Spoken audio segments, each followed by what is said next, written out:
Hi, my name is Irene. My name is Irene Hoiby. I'm a program analyst in the Water Resources and Planning Office at the Bureau of Reclamation.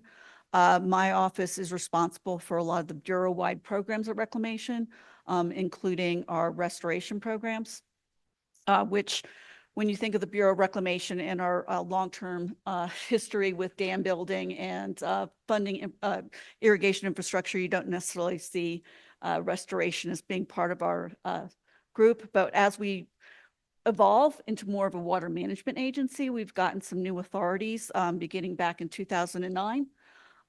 If you want to go ahead and push on.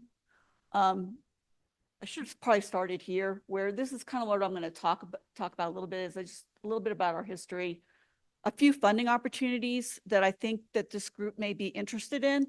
One in particular that really, I think, will speak to what the topics of today, as well as some resources we have online. And again, my thoughts on the benefits of effective financial management for for organizations that receive federal grant funds.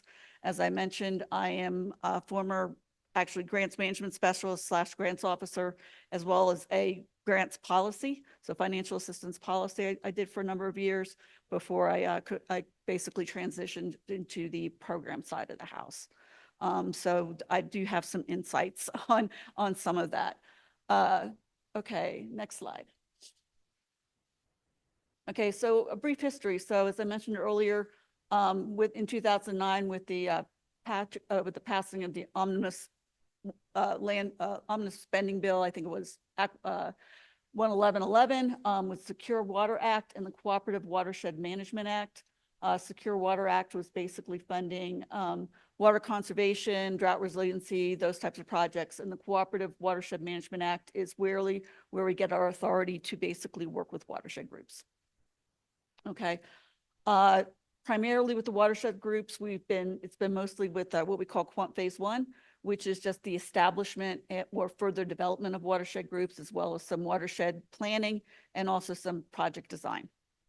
In 2015, once the actual key, the key program, which we call the Water Smart Grants Program, we started expanding a little bit for restoration projects, could be eligible for funding under our drought resiliency grants, but they were not, most people didn't know about it. They're very rarely where they applied for, so there's just few grants out there. What did happen there, though, we did transition into what we call a Quant Phase 2, where we started doing actual on-the-ground restoration projects in 2017.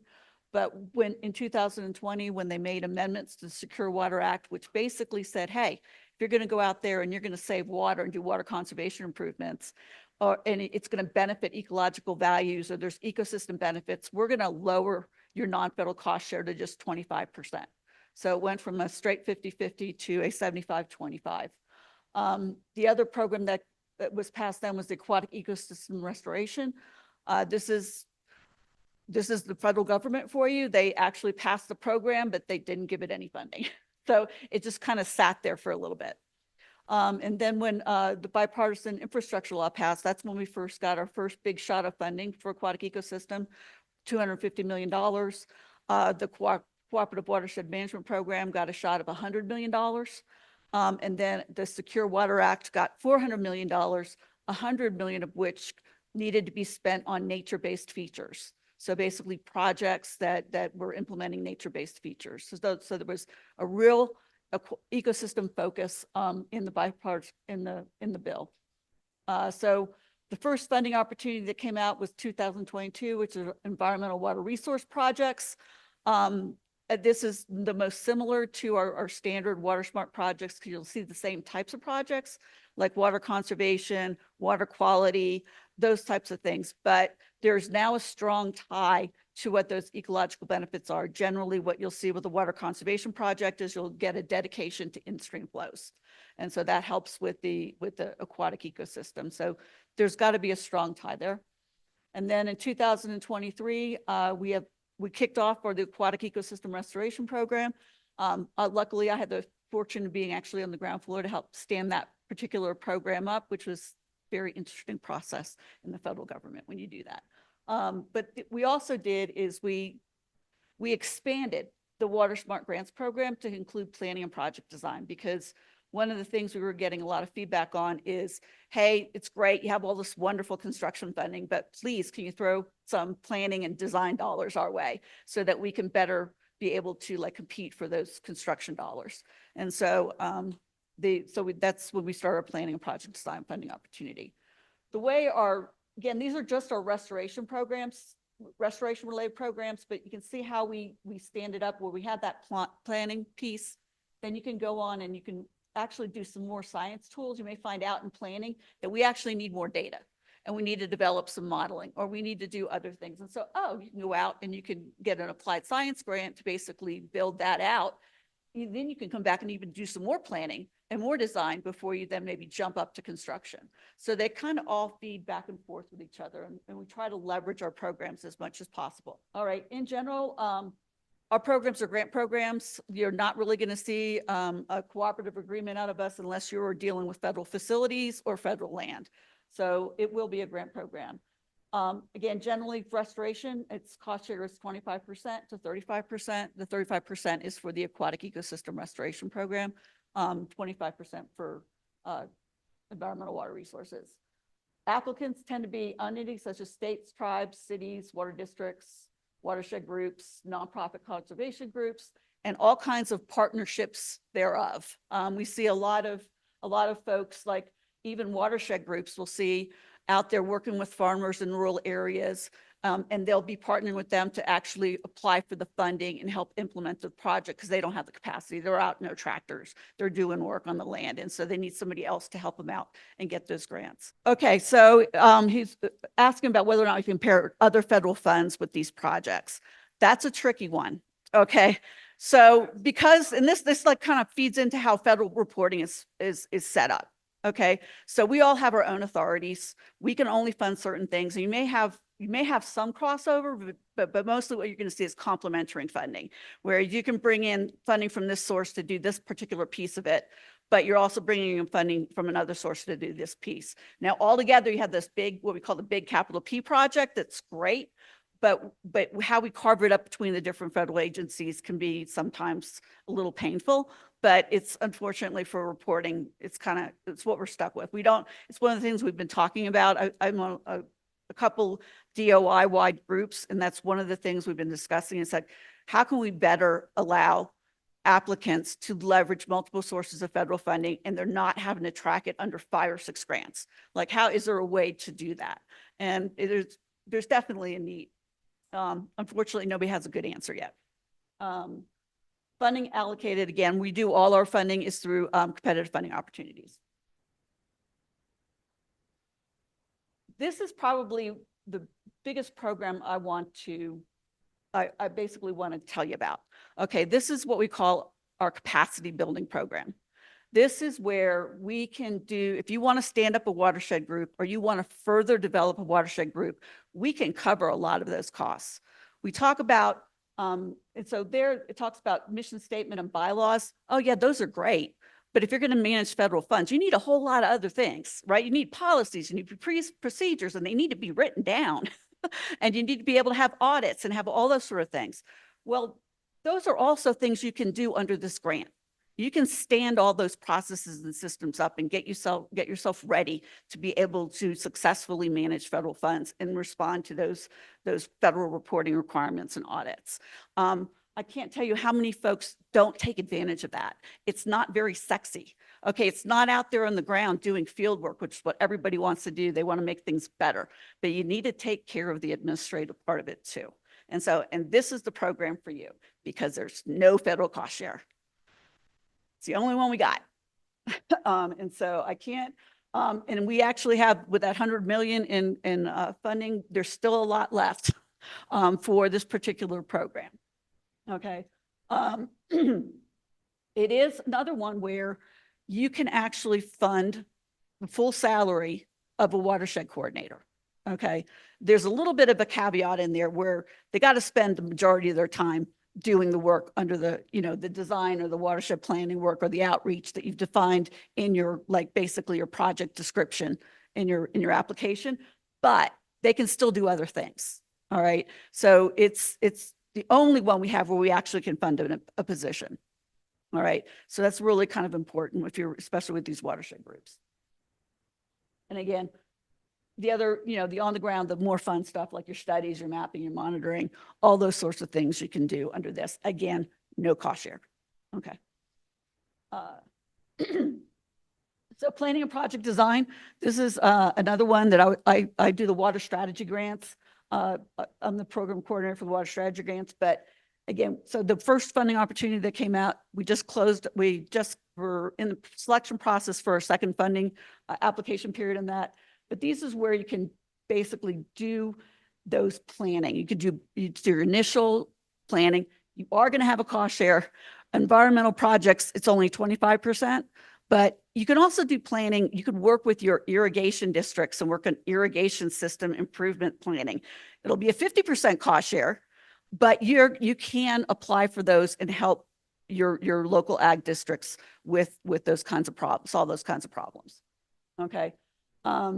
Project design grants, it's basically you've identified projects you want to implement in the planning process. Project design is how you get it. You basically get the design done for it. They do want you to get to 60% design because that's kind of where you need to be. It's like kind of the magic number if you want to compete for construction funding. That's really kind of where you want to be in the design process. Funding again for these ones are $400,000 for projects that can be completed in 2 or 3 years with a 25% or 50% non-federal cost share. Applied science grants. So this is our modeling. This is our science and tools based. You can do science and tools under planning on a planning grant, but they have a ceiling on the amount of costs. So if you really want to develop some robust data sets or some robust modeling capabilities, this is where you need to go. This is also where it's really kind of cool because you can partner with universities. So you don't have to, it's not necessarily the same standard project group. You can go into the research and other nonprofits and universities to be able to help develop those tools. Okay, next. And now we're getting to the fun stuff, which is basically our on-the-ground construction projects. These do need a nexus to water management. So you'll see some upland restoration on this, not very much. You may see some fire component, not very much. We kind of go, you have to pay attention to the funding opportunities. Some of these are restricted depending on, we learn new things all the time about what people want to do. And so as a result, we're constantly refining the projects and things under these different programs. We can do all kinds of, we can do infrastructure improvements, in-stream and riparian restoration, as well as low-tech process-based restoration, which is really good. Next slide. Okay, this is, again, it's $3 million in reclamation funding, so that's a lot, okay? But the total project caps are $6 million. So one of the things, it's because now we have the aquatic ecosystem program, which is what we consider the big brother or big sister to this program, because it'll pick it up for projects that are over the 3 million threshold. The non-federal cost share here is 25%, to 50%, but I don't think we've ever funded a project that was 50%. They've always been able to demonstrate those ecological benefits. And it also distributes multiple sources of funding. Bill's got a bunch of different authorities in it. So we're doing multi-benefit project funding, cooperative watershed management program because they can also fund on the ground restoration, as well as our nature-based features funding. And our newest one is aquatic ecosystem restoration projects. This is for large scale restoration, 3 million to 10 million federal. So these are where you're seeing significant like fish barrier improvements, like either they're removing fish barriers or you're installing fish ladders, or people are redesigning diversions so to install fish screens or allow for better volitional fish passage, all those water quality improvements, those sorts of things. But they're really focused on widespread regional benefits. Okay, and fish passage. Infrastructure strategy, it's really more about like either retrofitting or modifying infrastructure to benefit the aquatic ecosystem when they're talking about those infrastructure strategies. We did divide this kind of like 2 project types. You have your task A, study and design. It is really, but it's not the same as planning and project design. Okay, so when you're coming into aquatic ecosystem restoration funding for Task A, you really need to have a conceptual restoration project. The expectation is you've already done some preliminary planning, you've identified potential projects, you've prioritized them, and now there's one you want to go forward with. Okay, the biggest reason for that is you will not be able to identify your benefits. This particular program, it is really looking at those aquatic ecosystem benefits. And if you don't have that kind of clear, project that you want to implement, then you're not going to be able to score very well under the benefits category. The other caveat on that Task A study and design is projects you should be proposing to get to at least 60% final design. Again, because that's the entry into Task B construction. You cannot get Task B construction unless you can demonstrate that you're around the 60% design level. So it's kind of like the two play on each other. The other thing that's really interesting about this funding opportunity, we've not had a chance to actually do this yet, but if you'll notice in the funding opportunity, if you come in at Task A and you successfully complete your project, you can then submit an application for construction funding off cycle, which means you don't have to wait for a funding opportunity. Okay, we're still trying to figure out what that looks like what you would have to give us and how that would work. But it is the only one program we have where you do planning and you can actually come back and not have to necessarily compete in an open funding opportunity. For both these programs, it is a minimum 35% cost share. We are looking at putting a funding opportunity out in late October, early November. It's right now sitting in the approval process. Resources. Okay, so if you go on our WaterSmart website, we do have a bunch of links on here. We have a mailing list. We actually out here on our table, you can actually type in your name and sign up for the mailing list while you're here. Okay, and we send out all kinds of announcements through there as far as our various funding opportunities. If we're extending them, sometimes there's a bunch of DOI training going on for folks that are interested in developing more of they're wanting to apply for federal funding, but they may need a little bit of help, technical assistance for applying for federal funding. They're doing a series of webinars. We send out announcements all the time for that sort of things, as well as other things that we may be doing. So it can be a useful tool. We also, on the right, we have a funding opportunity calendar that's updated every month. You kind of have to pay attention to it because federal processes are not predictable. We have a schedule, but we're constantly working around other people's schedule. So that can kind of give, but it can give you an idea of when we plan to go out for funding and what that funding opportunity will look like in general. We also now have added, because we're trying to just include more information, we have a schedule tracker. This is a little bit outdated, but where you can actually see when are they going to be publishing their funding opportunity, where are they in that application process for it, and when do they anticipate that grants will be awarded. There's been a commitment by our agency to try to do financial assistance agreements within 5 months. We do need some help from our applicants in order to make that 5 months, and we'll talk about that in a minute. But there is a strong commitment to trying to make that happen. Keep that. Bottom right-hand corner. Request a meeting through our booking site. So each program on our booking site, you can schedule a meeting with the program coordinator. Talk about your project, best fit for it. Okay, if you questions about the criteria, we can talk you through all of that in our bookings. And we highly encourage people to, if you're thinking about submitting an application, schedule a meeting because you won't regret it. I'll tell you that because it'll really help you coalesce in your mind and think about and submit a better application. All right, some of my thoughts on effective financial management. Okay, so I'm thinking back this morning about when I was a grants officer, and there's a lot of things you can tell in a application about where a entity's financial management procedures are and the risk. So we always have to do a business risk associated with this. And a lot of it has to do with budgets.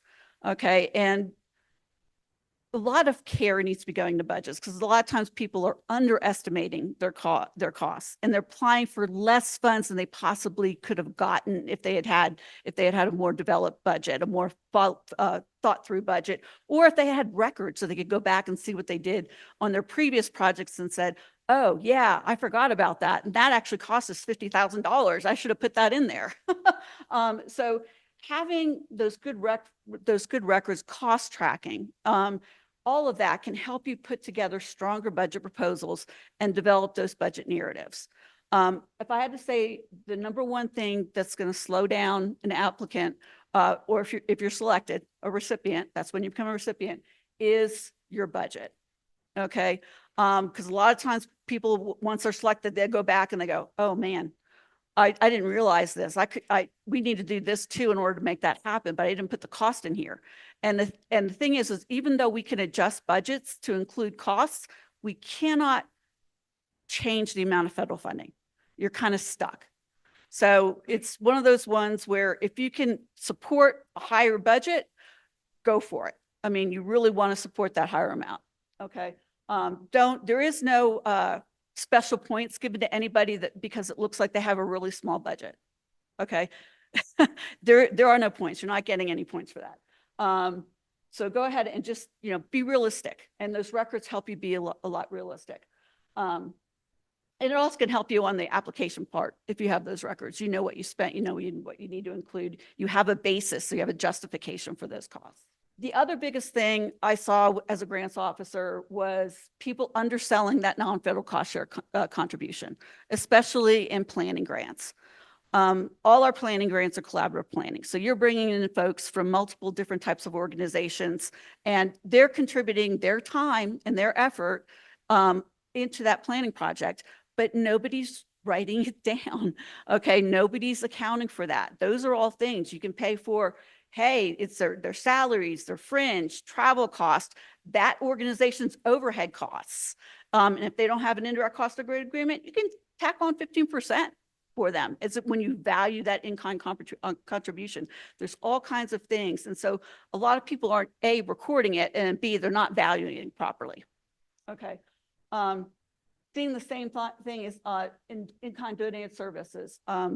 One thing that's been happening with a lot of these baby boomers, of which I am one, retiring, is you have a lot of expertise out there that is now volunteering to work in these watershed groups. And so they're providing really technical services, okay, that are the equivalent of a professional, okay, but they're donating it as an in-kind.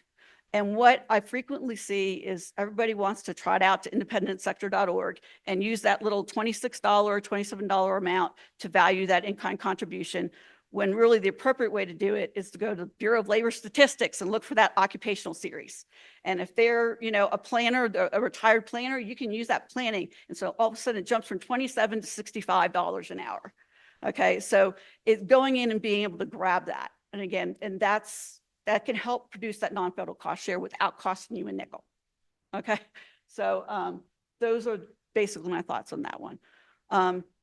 When we have general discussion, I will share you my thoughts on reporting. I do have lots of thoughts on that too, as well as auditing, but we can save that for later.